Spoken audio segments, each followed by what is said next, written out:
Right. Hello, everyone. Good afternoon, or at least it's afternoon for me. I don't know what it is for you. But you heard yesterday from Dr. Randrup a lot about the process of fission. And today we're going to talk about what happens after that process. Uh, he dove pretty extensively into how a really heavy nucleus splits into two lighter nuclei. And now we're going to examine what happens with those two nuclei afterward. So if you think of a question during the talk, feel free to write yourself a note so you can ask it after the presentation, or you can just put it in the chat for later. And if something is urgent and you feel like you need to ask me right away, then you can feel free to interrupt. Just turn your microphone on and we'll get to you. So a quick outline for what we're talking about today. I'm sure that you all know what neutrons and gamma rays are, but we're going to go over them really quickly and then talk about the conditions after fission, because that's when the fission neutrons and gamma rays are emitted, after the nucleus actually splits. I want to go over the fundamental interactions that govern this emission, and then we'll talk about the emission itself, both the prompt emission, or that which happens immediately after fission, as well as the delayed emission, which is perhaps less interesting from a physics of fission standpoint, but is very important for applications of fission, like, for example, fission reactors.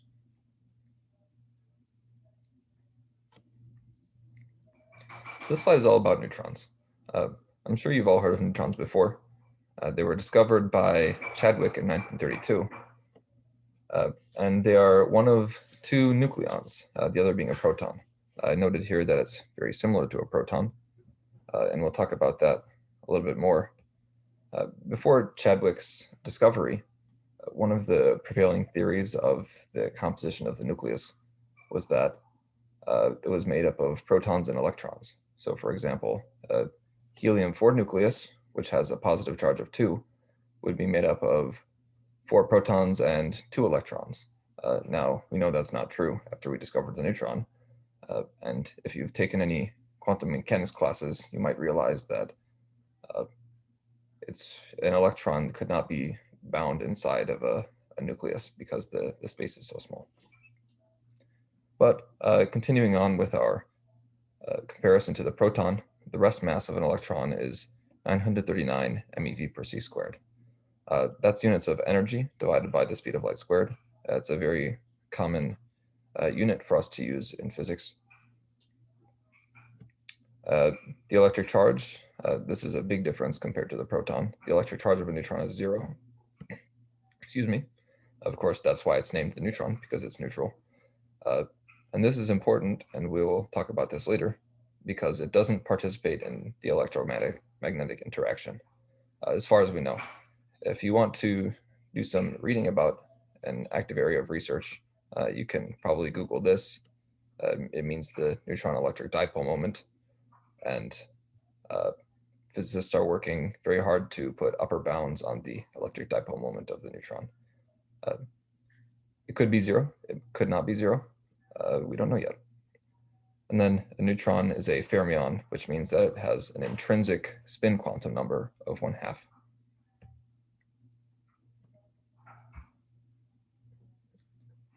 So the other particle we're interested in today are gamma rays.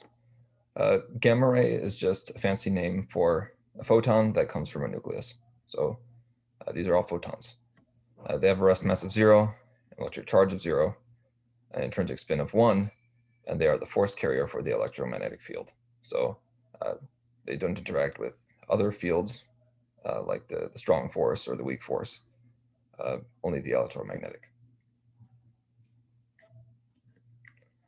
So again, yesterday you got a very lengthy introduction to how fission happens. So how we go from a roughly sphere-shaped thing to this step right before the nucleus splits. But now we want to look at what happens afterward. So we'll be focusing on this picture today. And because we're not interested so much in how it happens at the moment, we're just going to say that somehow we arrive at a nucleus that wants to split into fragments. Usually it's two fragments, and that's mostly what we'll be talking about today. There is such thing as ternary fission, where there are 3 fragments produced, but it's pretty rare. We can get there via induced fission, which you're probably familiar with, especially this first one, neutron-induced fission. That's how fission reactors work. Neutrons that are produced by fissions then go on to induce more fissions and so on. But you can also induce it with any number of things. You can induce it with photons, a proton, a deuteron, and etc. Anything that you can use to put energy into the nucleus, you can probably induce fission with it. There's also spontaneous fission. You may have heard of isotopes like californium-252 or curium-148, and those isotopes will fission spontaneously. The way that works is a little bit different from induced fission. It's based on quantum mechanical tunneling. But again, we won't talk too much about the mechanisms here. I want to note that the Q value for these reactions, or the amount of energy that is produced, is around 200 MeV. It'll depend a little bit on the isotope you're looking at, and even from fission to fission for the same isotope, depending on the fission products. But that's a pretty good rough order of magnitude for us to deal with. And of course, when this fission process is a very violent reaction, and the result of the fission process, the 2 fragments, they're also pretty violent themselves. They're very excited, so they have a high excitation energy. We'll represent that as E star. They're very deformed. We'll represent that with J. This is also the angular momentum. You can think of this number as how far away from a sphere the shape of the fragment is. So a sphere is an undeformed nucleus, and a very deformed nucleus has a high J. And they're also moving very fast. Now, of this Q value of 200 MeV, a very large portion of it is, sorry, I was just looking at the chat. A very large portion of it goes to the kinetic energy of the fragments.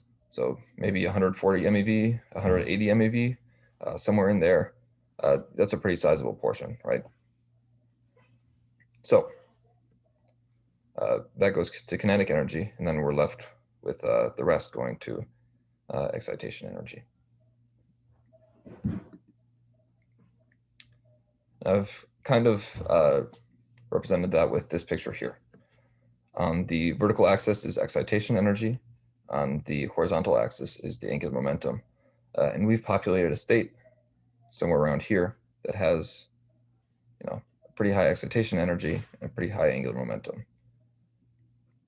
Now, nuclei don't really like to be so excited and so deformed. So this nucleus is going to try to go down here. And the way that it does that is going to be the topic of the lecture today. That is the neutron and gamma ray emission. So again, the nucleus doesn't like to be so excited and so deformed. And we're going to emit neutrons and gamma rays to fix that. So I have a question for you all in the audience, trying to get some audience participation. To which fundamental interaction do we owe neutron emission, and to which fundamental interaction do we owe gamma emission? You can put it in the chat or use your microphone. Let's see. I'm going to pull up the chat.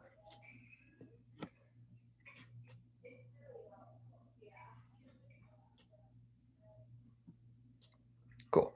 Yeah, so the neutron emission is due to the strong interaction, yes. Strong interaction is appropriately named. It's very strong, right? I have a table here of the fundamental interactions, and here's a column for the relative strength. It's been normalized so that strong is 1, but really it's very large, and that means that the neutron emission will happen first. The force is so large, it's a very urgent process, and so we'll get neutrons out. And then following is not weak interaction, but electromagnetic interaction. Remember that photons are the force carrier for the electromagnetic field, and they don't couple to the weak field. So a little bit after the strong interaction, we'll get photons produced. So first is neutron emission. I've defined this quantity here, the neutron separation energy, that is S subscript n. And what that is it's the amount of energy it takes to remove a neutron from a nucleus. Now, we said that the Q value of the reaction is about 200 MeV, and maybe 140 MeV of it goes to kinetic energy. So that leaves us with a few to several tens of MeV of excitation energy left. And if our neutron separation energy is 7 MeV, then that's a pretty substantial portion of the energy we have left. So I'm just going to write this out real quick. If Q is equal to 200 MeV, which is equal to the excitation energy plus the total kinetic energy of the fragments, and this is, I don't know, let's say 140, then E star is the total excitation energy of both fragments, is around a few tens of MeV. So each neutron that we emit, just from the separation energy, is going to carry away a big portion of that residual excitation energy. The neutrons will also have some kinetic energy, of course, so that's a little bit more, but the dominant contribution is from this neutron separation energy. The average number of neutrons that are emitted per fission varies based on the isotope we're talking about and some other things like how much energy we put into the system, but it kind of settles around 3 to 4 or maybe more, depending on the isotope. So we can see that this is a lot of energy that's carried away by the neutrons. On the right here, I have a neutron spectrum. This is a Maxwellian spectrum right here in red. It's kind of difficult to see, but you can see some dotted lines here. They overlap pretty well. But basically, these are the neutrons that we see in the lab. I'll talk about this a little bit in the next slide, but the spectrum that we see in the lab and the spectrum that's actually emitted from the frame of the fission fragment is a little bit different. But for now, let's say in the lab, the average neutron energy is around 2 MeV or so. So that's around here. You can see that there's a lot of contribution from these higher energy neutrons, whereas the most likely energy neutron is around 1 MeV. And again, because this interaction is a strong interaction, the time scale is very short. It's very urgent. And so this will happen within the first femtosecond or so after fission. Now, I mentioned that the energy that we measured for neutrons, if we were standing on top of the fragment as it was emitted, might be different than if we were to measure it in the lab.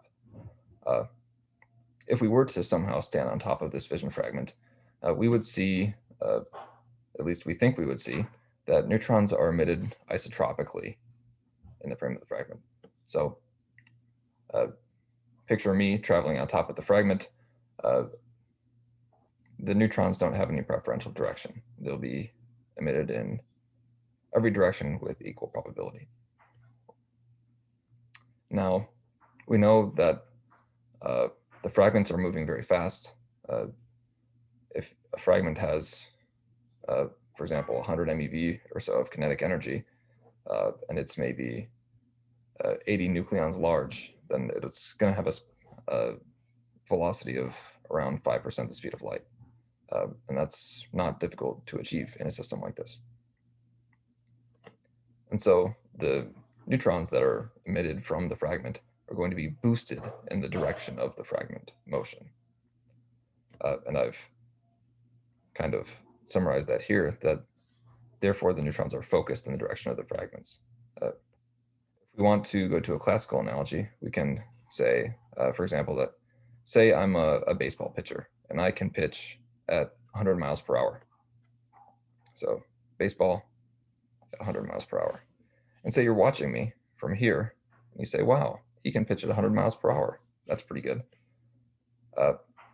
Now, what happens if I'm on a train that's going 100 miles per hour and I pitch at 100 miles per hour? To you, it looks like the baseball is going 200 miles per hour. Now, what if I turned around and pitched the other direction? In that case, you would think that it wasn't moving at all. So it's in this way that no matter which direction I pitch, all around, you're never going to see it go back this way. You're only going to see it go this way. And that's the way that the neutrons are focused. Oh.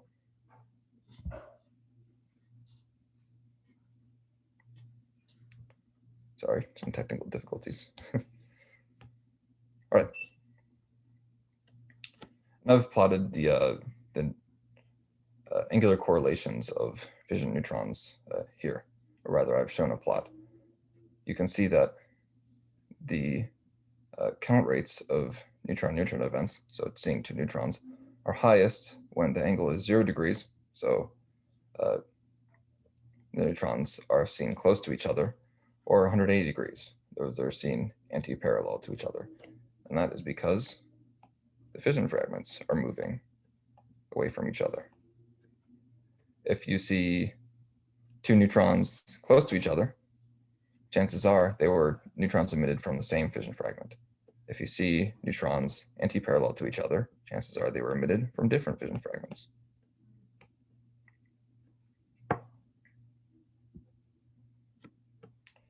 So we're going back to this picture, and we've done the first part. We've gone through neutron emission. We talked about the neutron separation energy and how big that is. That's 7 MeV or so. So we've gone pretty far down in this axis, in the vertical axis. But we haven't talked that much about angular momentum yet. Neutrons, at least we think, don't carry away that much angular momentum when they're emitted. So to get all the way back to the origin right here, since we want to get rid of all that excitation energy and angular momentum, we're going to have to do something else. At this point, we've gone from this excitation energy to this one, and it turns out that we don't have enough energy to emit another neutron. We'll talk about this ERAST line, but we can't go below this line. There's not enough energy for us to go another neutron separation energy without going below this line. So what do we have to do next? We have to emit gamma rays.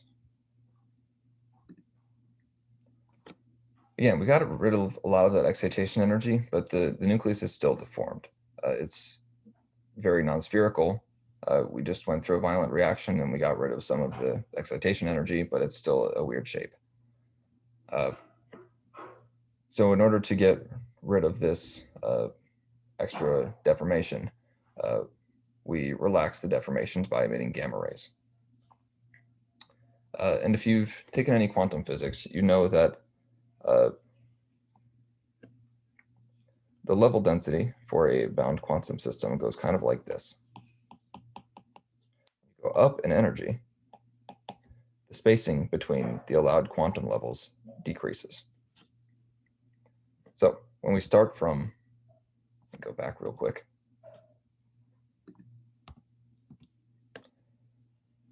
When we start from up here, there are a lot more states, possible energy states. Remember, this is the excitation energy, than there are down here. So we start off by emitting statistical gamma rays, or gamma rays that could have any number of energies. Because there are so many options, they'll be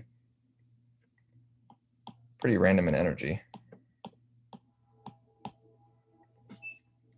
And they'll carry away some angular momentum, but maybe not a lot. It's at this ERAST line where we start to see gamma rays of very defined levels. So we maybe emit a couple gamma rays here and go down here. all of a sudden, we've reached this line. Irast comes from the Swedish word, I don't know if this is how it's pronounced, but it's ir, which means whirling, and ast, this suffix makes it mean whirling guest. In other words, this is the minimum excitation energy that a state of this angular momentum can have. It can't get lower. So in order to go down toward this origin, we have to stay on this line.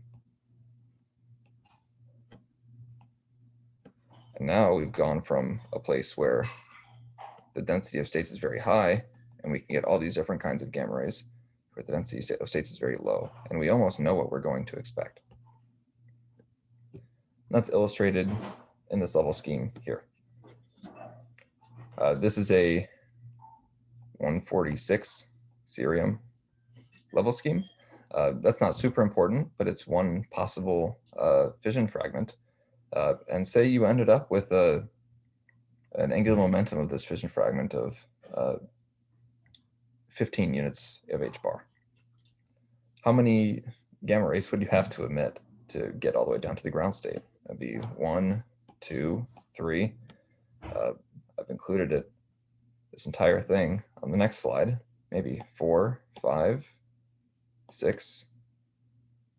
And then let's say we'll transition down to here. 7, 8. That's a lot, right?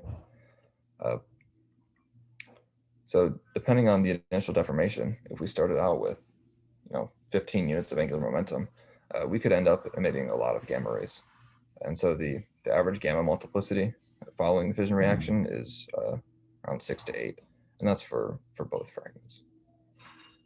Again, it depends on a lot of factors like the isotope and how much energy you've added to the system. So now we've accounted for the excitation energy that's taken away by neutrons, and then the angular momentum that's taken away by photons.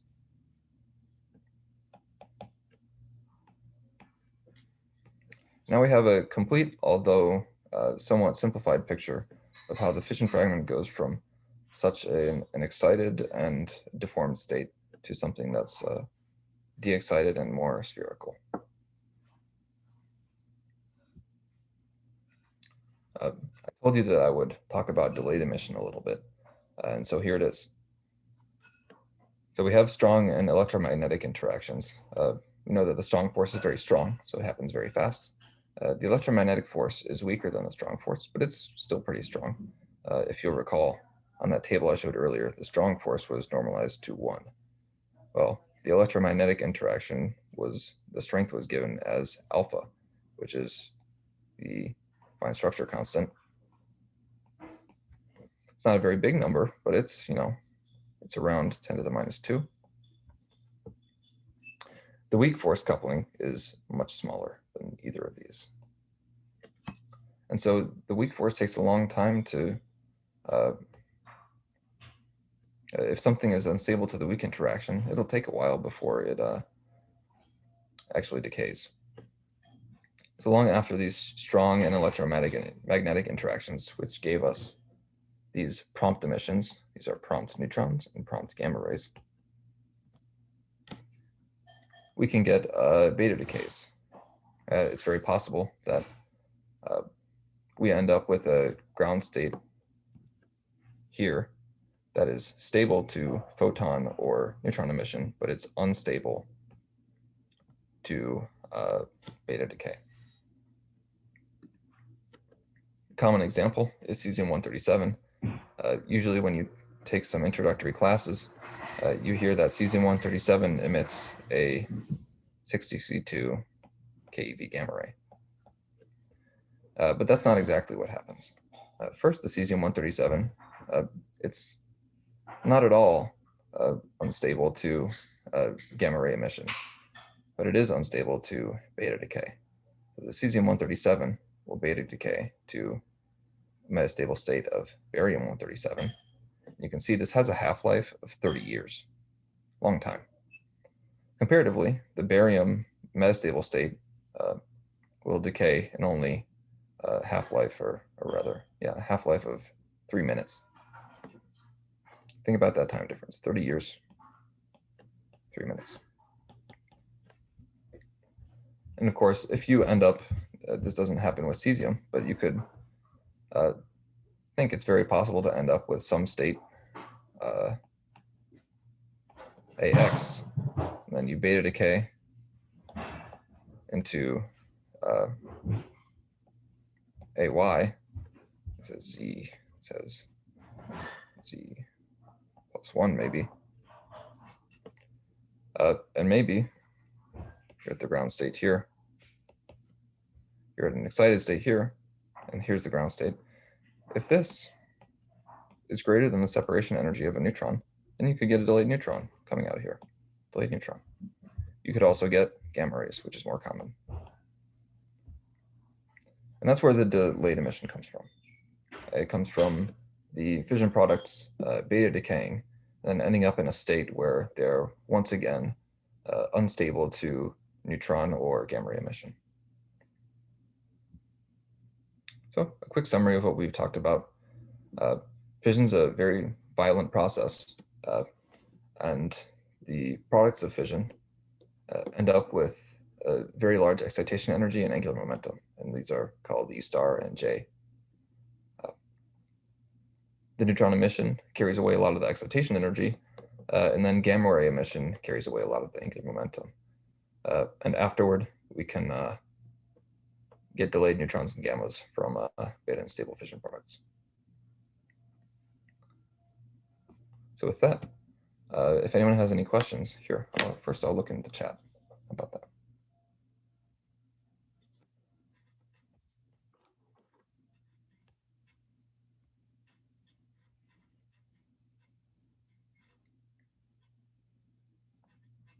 Let's see. So I see a question on slide 6. I'll go over there.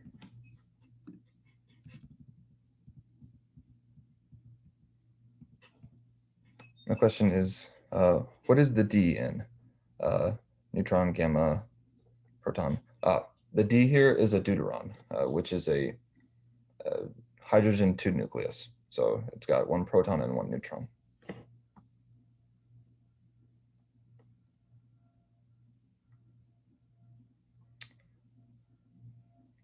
Let's see.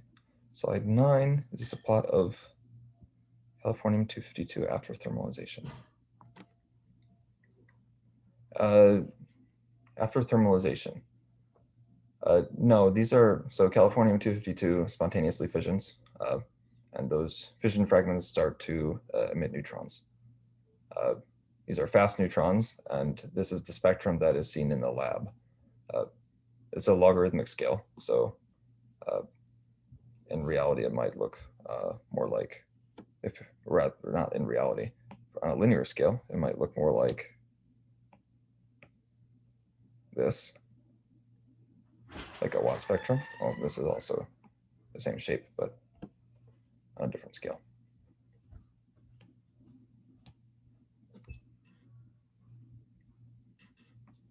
Could you show the gamma decay second slide bottom states? Sure. There they are.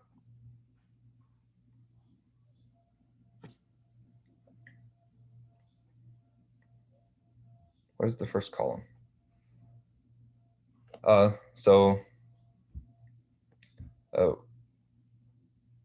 There can be, deformations can have different character to them. So this band here is labeled, here, let me get this. This band here is labeled the ground state band, and this band is labeled and the octupole vibration band. So this band here, or rather, let's talk about this band. This band here, in addition to some kind of shape deformation, also has some kind of vibration. Octupole deformation refers to the asymmetry of the nucleus. So if you have a sphere that's undeformed, if you have a quadrupole deformation, the nucleus might look something like a rugby ball. And then if you have an octupole deformation on top of that, it might start to look like an asymmetric rugby ball, or maybe a pear or something like that. So these are bands that come from a nuclear structure that's slightly different. And so you can see that you can go from this excited octopole band back down to the ground state band or what have you. And that'll happen at some point during the decay process. But yeah, this is the ground state band. You can see it ends in 0 plus, no angular momentum. It's a spherical nucleus. This, of course, is not spherical at all.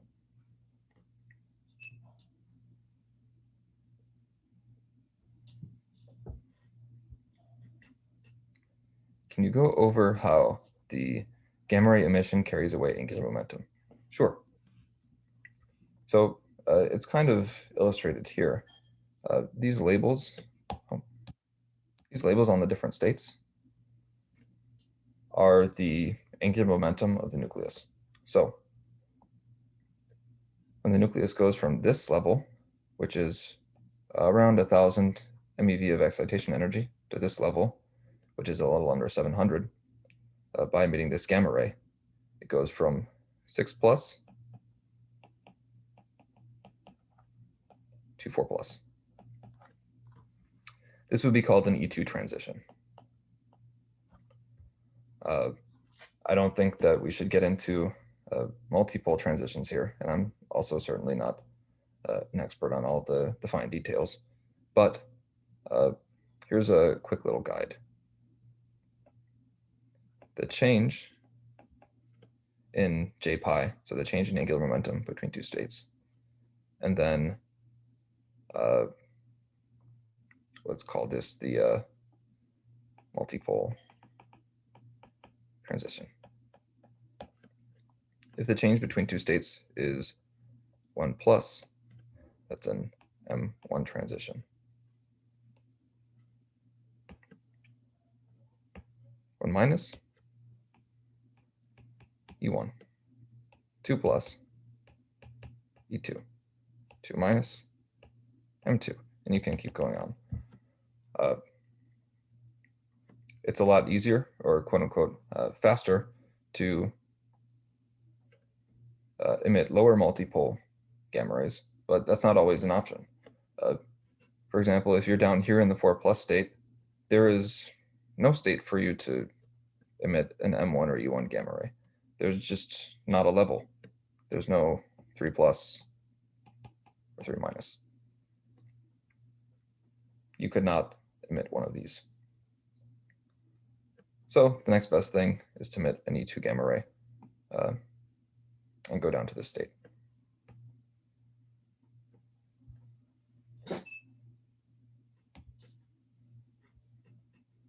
Let's see. All right. I don't see, oh, here's another question. How about if the states have the same J and pi? So let's see if there's an example in this level scheme. I think there might not be.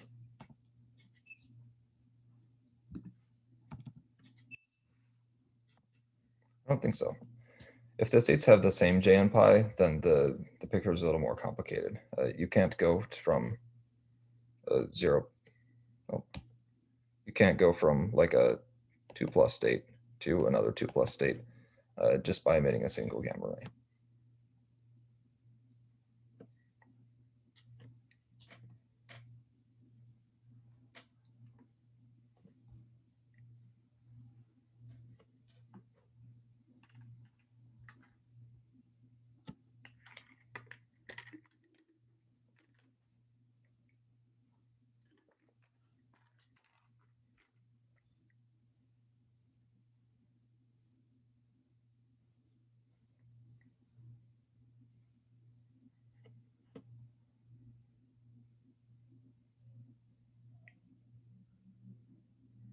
Right. I don't see any more questions for now, but I'll stay in the room for a few more minutes just in case you come up with anything. And yeah, I don't know if I'll be able to answer it, but you can always ask me questions about something that wasn't included in the lecture as well.